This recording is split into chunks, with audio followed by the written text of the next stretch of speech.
Assalamualaikum warahmatullahi wabarakatuh. Bertemu kembali dengan kami tim pengajar tata tulis kira ilmiah. Pada video kali ini kita akan mempelajari kalimat ragam ilmiah. Kalimat ragam ilmiah yang akan dibahas meliputi kalimat yang tidak terpengaruh bahasa daerah, kalimat yang tidak terpengaruh bahasa asing, dan kalimat yang tidak rancu atau kalimat yang tidak kacau. Pertama, kita akan membahas kalimat yang terpengaruh struktur bahasa daerah. Banyak bahasa daerah yang diserap ke dalam bahasa Indonesia, sehingga bahasa daerah menjadi pemerkaya bahasa Indonesia. Namun beberapa struktur bahasa daerah dapat merusak struktur bahasa Indonesia. Bahasa daerah merupakan bahasa ibu pembicara, sehingga hal itu banyak memengaruhi struktur bahasa Indonesia dan mengakibatkan kalimat yang dihasilkan tidak memenuhi ragam ilmiah. Contoh kalimat yang terpengaruh struktur bahasa daerah. Kita lihat contoh yang pertama. Rumahnya Pak Lalu hancur akibat gempa kemarin malam. Di sini terdapat kata nya yang merupakan pengaruh dari struktur bahasa daerah, yaitu bahasa Jawa dan bahasa Sunda. Ini berasal dari bahasa Jawa omahe Pak Lalu, atau kalau dalam bahasa Sunda bumina Pak Lalu. Nah, karena terpengaruh struktur bahasa Jawa, nya pada kalimat ini harus dihilangkan, sehingga bunyinya menjadi rumah Pak Lalu hancur akibat gempa kemarin malam. Oke. Contoh selanjutnya, buku itu sudah dikembalikan oleh saya. Nah, pada kalimat ini terdapat pengaruh struktur bahasa Sunda, yaitu sudah dikembalikan oleh saya. Dikembalikan oleh saya berasal dari bahasa Sunda diuihkeun ku abdi.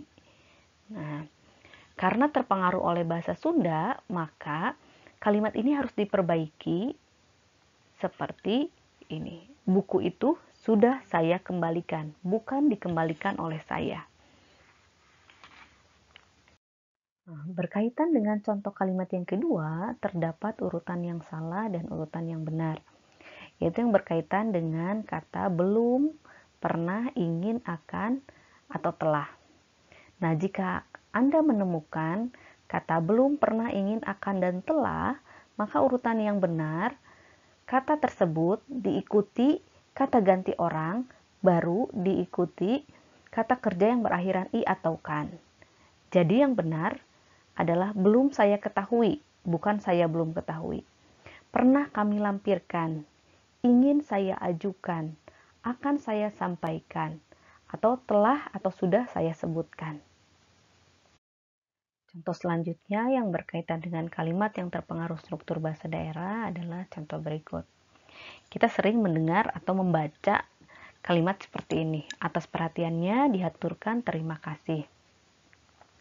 Nah, pada kalimat ini terdapat kesalahan. Yang pertama pada katanya. Nya di sini tidak tepat karena nya merupakan kata ganti orang ketiga. Sedangkan yang dimaksud adalah kata ganti orang kedua, yaitu bapak atau ibu. Kemudian juga kata dihaturkan. Dihaturkan ini terpengaruh bahasa daerah karena berasal dari bahasa Sunda dihaturkan atau ngahaturkan. Nah, padanan kata untuk dihaturkan dalam bahasa Indonesia adalah diucapkan.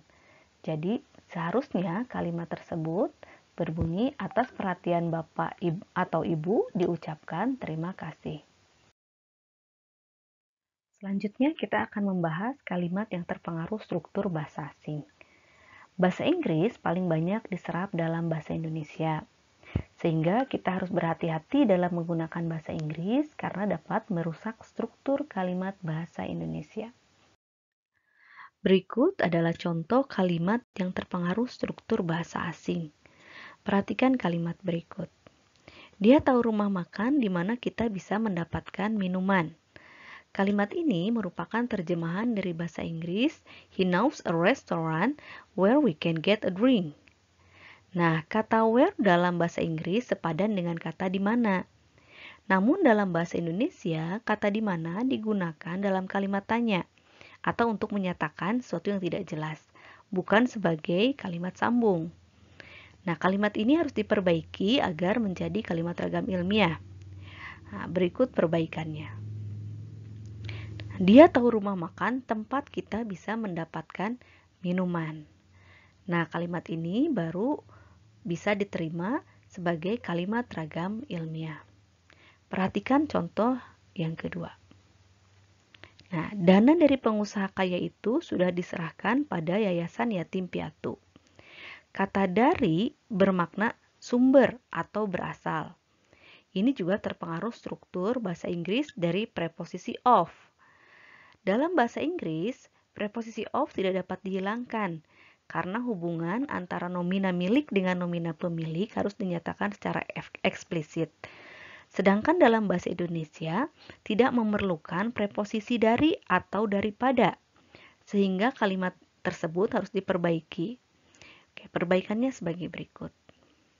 Dari harus dihilangkan, sehingga kalimatnya menjadi dana pengusaha kaya itu sudah diserahkan pada Yayasan Yatim Piatu.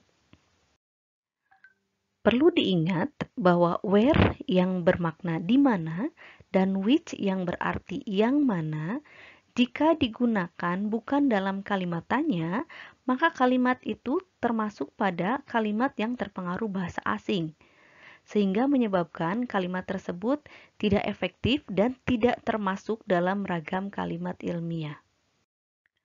Selanjutnya, kita akan membahas kalimat rancu.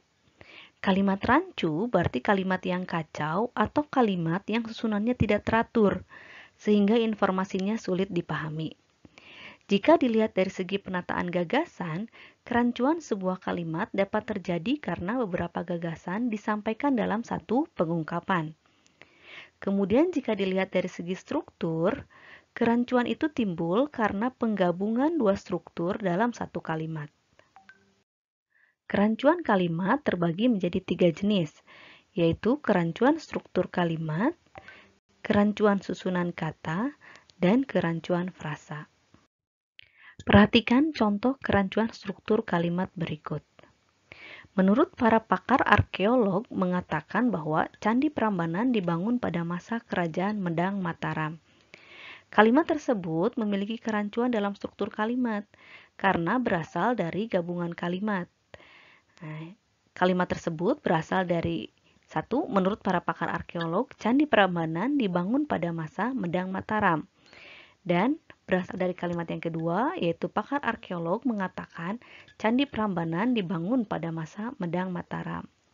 Nah, kalimat yang rancu secara struktur, dia menggabungkan kedua kalimat tersebut sehingga menjadi rancu.